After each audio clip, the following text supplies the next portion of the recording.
राम राम दोस्तों, स्वागत है आपका एक बार फिर अपने YouTube चैनल गोविंदम देसी काऊ फार्म में। दोस्तों, ये वाली वीडियो थोड़ी मैंने हटके बनाई है कि क्यों डेयरी फार्मिंग अनप्रॉफिटेबल होती जा रही है लोगों के लिए, क्यों नए लोग डेयरी फार्मिंग में आना नहीं चाहते और क्यों मैक्सिमम डेयरी फार्म्स बंद हो रहे हैं।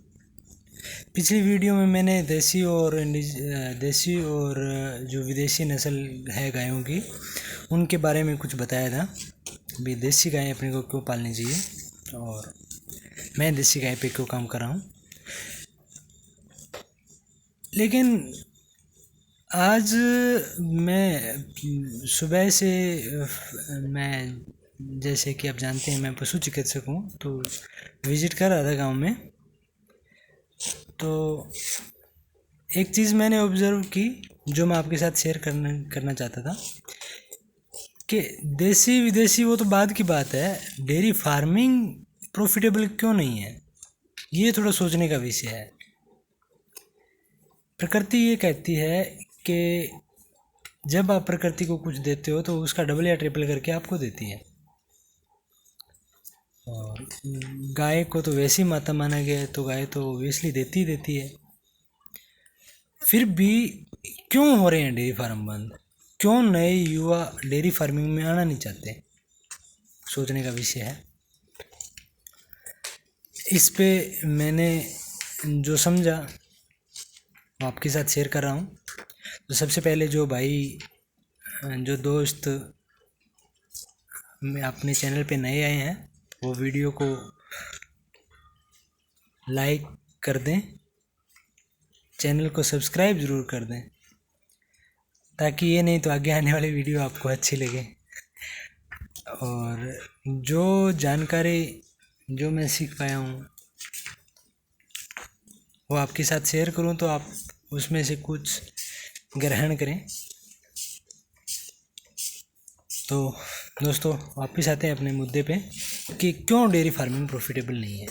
सबसे बड़ा रीज़न जहाँ तक मैं सोचता हूँ वो लैक ऑफ नॉलेज कह लो आप, अवेयरनेस नहीं है लोगों में।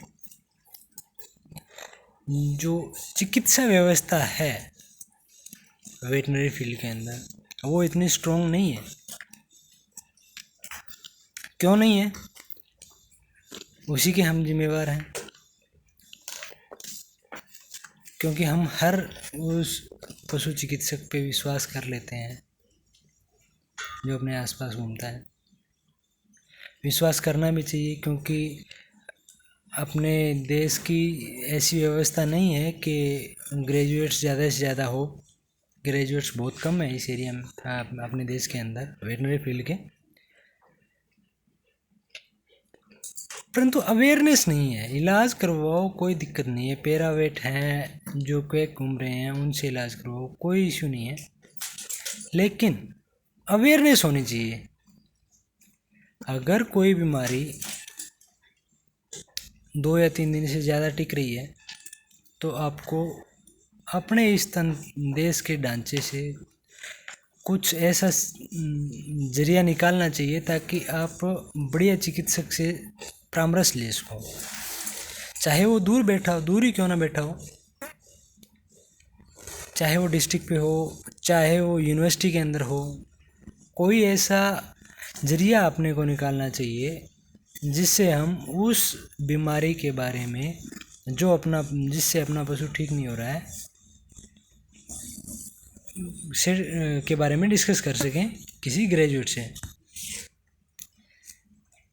ऐसा इसलिए ज़रूरी है दोस्तों कि ठीक हो जाएगा आपका पशु। आप किसी भी वेटनेरियन से, पैरावेट से या क्वेक से आप इलाज करवा रहे हो, कोई इशू नहीं है, पशु ठीक हो जाता है। क्योंकि वेटनरी के अंदर ये तो है नहीं कि भाई ये मेडिसिन बैन है। कोई लोग अलग अलग तरीके की मेडिसिन यूज़ करते हैं, जो लास्ट में जो कभी सीरियस केस में कहीं यूज़ होती है वो पहले नॉर्मल केस पे यूज़ कर लेते हैं। डॉक्टर नहीं कह सकते, जो प्रैक्टिस कर रहे हैं वो यूज़ कर लेते हैं। तो पशु नॉर्मली ठीक हो जाता है, लेकिन उससे नुकसान क्या है वो समझना ज़रूरी है। एक तो कॉस्ट ऑफ ट्रीटमेंट बढ़ जाता है। कई बार तो हमने ऐसा देखा है कि जितने का पशु नहीं होता उतने का डॉक्टर इलाज करके चला जाता है। दूसरा कि वो दवाई जो सीरियस कॉम्प्लिकेशन में लगती है वो नॉर्मल केस में लगाने से होता क्या है कि पशु नाजायज़ स्ट्रेस में आ जाता है, और स्ट्रेस में आने की वजह से उसका प्रोडक्शन डाउन आ जाता है, और वो अपना मैक्सिमम मिल्क प्रोडक्शन नहीं दे पाता है पूरे बयान में। ये सबसे बड़ी दिक्कत है, और इसी वजह से डेयरी फार्मिंग मेरे को लग रहा है नुकसान में जा रही है। ये एक कारण है डेयरी फार्मिंग कम होने का। दूसरा, लोगों में न्यूट्रिशन की नॉलेज नहीं है, पशु को क्या खिलाना है, कैसे खिलाना है, कितना खिलाना है, कब खिलाना है। फार्मर को तो है नहीं, डॉक्टर्स को भी नहीं पता है। तो ऐसे डॉक्टर्स के साथ आपको जानकारी बनानी होगी अगर आप डेयरी फार्मिंग करना चाहते हैं, तो जो न्यूट्रिशन के बारे में भी कुछ जानता हो, है ना। तो दोस्तों, ये मैं ये नहीं कह रहा है, मेरे कहने का बिल्कुल मतलब ये नहीं था कि भाई आप जो पेरावेट या जो असिस्टेंट हैं, असिस्ट कर रहे हैं, जो सेवा दे रहे हैं, उनसे नहीं लेनी चाहिए सेवा। मेरा कहने का मतलब इतना था कि अगर कोई बीमारी विकराल रूप ले रही है या पशु 2 या 3 दिन में ठीक नहीं हो रहा है, तो आपको सही डॉक्टर से परामर्श लेना ज़रूरी है। ऐसा एक ज्वलंत उदाहरण है हमारे एरिया में, डिस्ट्रिक्ट सिरसा हरियाणा के अंदर एक वायरल डिजीज आई हुई है LSD करके। पूरे शरीर पे गांठें हो जाती है, पैरों में स्वेलिंग आ रही है, पशु को 1-2 दिन बुखार रहता है। ये ठीक होने वाली बीमारी नहीं है, कोई भी वायरल डिजीज ठीक नहीं होता, वो अपने हिसाब से जाता है। लेकिन मेरे पूरे गांव में कम से कम 100-150 केस ऐसे रिपोर्टेड किए मैंने जो इस तरीके से अफेक्टेड है, काउज अफेक्टेड है। फिर भी लोग उनको बोल रहे हैं कि ये स्नेक बाइट का केस है, ये पॉइजनस कोई इंसेक्ट बाइट कर गया है उसकी वजह से हुआ है। तो इन सब चीज़ों से बचना चाहिए, जहाँ तक हो सके अवेयरनेस लानी चाहिए इन चीज़ों के बारे में, ताकि हम अपने बेजुबान पशु हैं उनको एक्स्ट्रा ट्रीटमेंट का वर्डन न डाल के, एक्स्ट्रा स्ट्रेस में न ला के उनको बचाया जाए।